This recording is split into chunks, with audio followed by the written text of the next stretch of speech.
할렐루야. 주님의 크신 은혜와 평강이 해림의 모든 성도님들 위해 함께 하시기를 축복합니다. 1월 14일 금요일 우리에게 주시는 하나님의 말씀은 요한복음 3장 16절에서 21절까지의 말씀입니다. 하나님이 세상을 이처럼 사랑하사 독생자를 주셨으니 이는 그를 믿는 자마다 멸망하지 않고 영생을 얻게 하려 하심이라.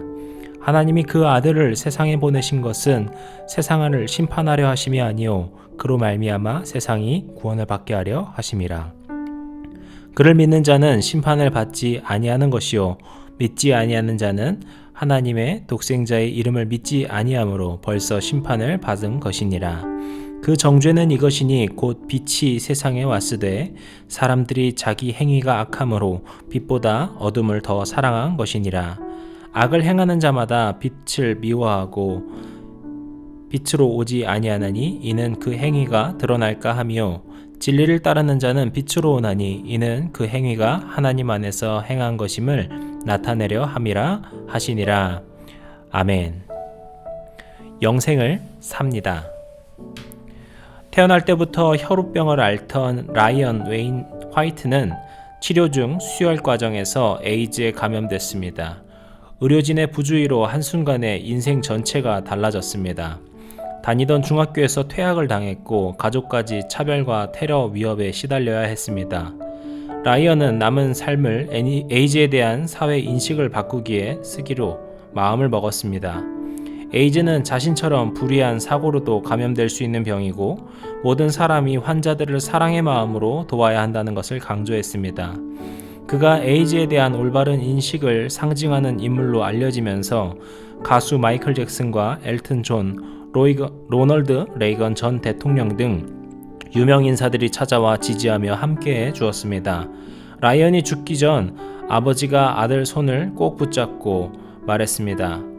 아들아, 미안하다. 내게 해줄 수 있는 게 없구나. 아빠가 더 이상 아무것도 줄 수 없음을 용서해다오. 라이언은 미소를 지으며 말했습니다. 아빠는 가장 놀라운 선물을 주셨어요. 아빠를 통해 예수님을 알았고 영원한 생명도 얻었으니까요. 누구나 죽잖아요. 제가 조금 일찍 죽지만 영생이 있으니 저는 천국에 갈 거예요. 하나님은 세상을 사랑해 세상을 살리기 위해 독생자를 주셨습니다. 바울은 로마서 6장 23절에서 죄의 삭은 사망이요 하나님의 은사는 그리스도 예수 우리 주 안에 있는 영생이라고 했습니다.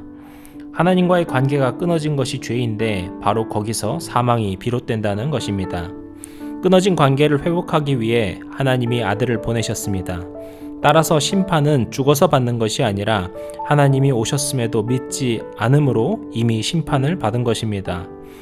영생은 곧 유일하신 참 하나님과 그가 보내신 자 예수 그리스도를 아는 것이라고 말합니다. 그래서 하나님의 아들이 구세주임을 믿는 사람은 죽음을 사는 것이 아니라 영생을 사는 것입니다. 신앙인의 힘은 아무리 절망적인 상황일지라도 예수를 통해 구원받은 사실과 영생을 살고 있음을 기억하는 것에서 나옵니다. 죽음의 언덕 너머에 있는 생명의 세상에 대한 소망이 있는 사람은 어떤 것도 두려워하지 않습니다.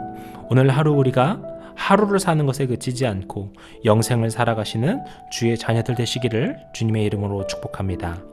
기도하시겠습니다.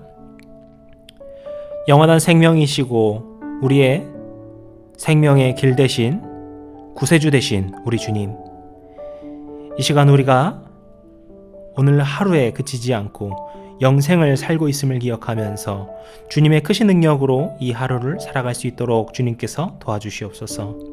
주님께서 이 땅에 오셔서 우리를 구원하셨음을 믿고 그 믿음을 가지고서 날마다 기쁨으로 살아갈 수 있는 우리 모두가 되도록 주님께서 도와주시옵소서. 그 하나님의 사랑에 감격하게 하여 주시고 즐거움으로 기쁨으로 살아갈 수 있는 기쁨의 하루가 되도록 인도하여 주시옵소서. 이 모든 말씀 예수님의 이름으로 기도드렸습니다. 아멘.